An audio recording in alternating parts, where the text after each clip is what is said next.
उमरकोट में ॻोठ आशिमपल्लीअ जे ॻोठाणनि जो पुलिस ख़िलाफ़ एहतजाजी मुज़ाहिरो धरणो। ॻोठ आशिमपल्ली जे वोमेन पुलिस पारां 6 ॾींहं अॻु छापोआणी नंढड़ी उमिरि जे शादीअ जे इल्ज़ाम हेठि गिरफ़्तार कयल अमेशा ख़ासकर जे वारसन प्रेस क्लब अॻियां एहतजाजी मुज़ाहिरो कयो ऐं प्रेस कॉन्फ्रेंस कंदे इल्ज़ाम हयो आहे त पुलिस पारां हिरासत में वरितल भेण अमेशा खे 6 ॾींहनि खां पुलिस ग़ाइब करे रखियो आहे, जंहिंखे ज़ाहिर न पियो कयो वञे।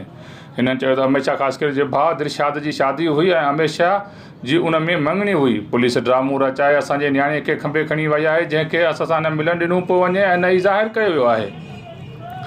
ऐं असां काफ़ी चकर पुलिस खे चयो आहे, पर न पुलिस असांखे धीअ सां मिलणु ॾिए थी ऐं न ई अदालत में पेश करे थी। हिननि चयो आहे त असांखे मालूम थियो आहे त पुलिस बाअसर ॻोठ जे वॾेरे सैफुल्ला ऐं फैज़ुल्ला पलीअ जे हवाले असांजे भेण खे कयो आहे, जेको सरासरी नाइंसाफ़ी आहे। हिननि चयो त पुलिस असांखे को बि रिस्पॉन्स ॾियण लाइ तयारु न आहे। हिननि चयो त मज़कूर वॾेरा असांखे अॻु में बि धमकियूं ॾींदा रहिया हुआ ऐं हींअर असांजी न्याणी खे बि उनजे हवाले कयो वियो आहे।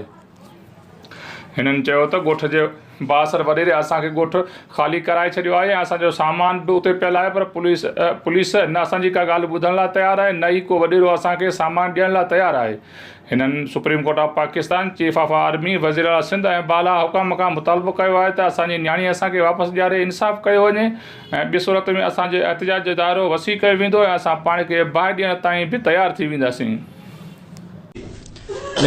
मेरी शादी थी, मेरी बहन की मंगनी थी और 2 जमींदार हमारे गांव के फैजली पली और सैफला पली दोनों लेडीज़ पुलिस लेके आए, हमारे घर पे रेड किया और हमारी दावत भी सब कुछ ख़त्म कर दिया। हमारे पैसे ले गए, हमारी बहन को उठा के ले गए, प्राइवेट गाड़ी में लेके गए और जब हम लोग थाने पे पहुंचे तो हमें कहा है कि तुम लोग चले जाओ।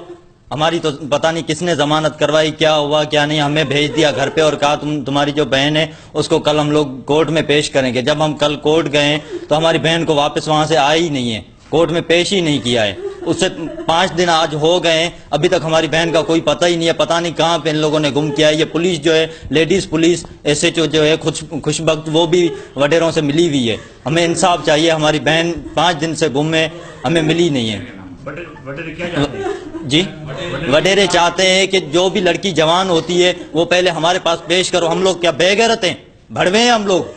क्यों हम लोग पेश करें? खुद पेश करें ना। गांव में रहते हैं, इसका मतलब ये तो नहीं है कि हम लोग अपनी माएँ बहनें उनके सामने पेश करें। फैजली पली और सैफला पली, और अभी हम लोगों को धमका रहे हैं, हमारा सामान गांव से नहीं उठाने दे रहे हैं। हम लोग तो वहां से चले गए, हमें निकाल दिया, गांव में आने भी नहीं देते हैं। हमारी हर चीज वहां गांव में पड़ी हुई है, हर चीज जो भी है।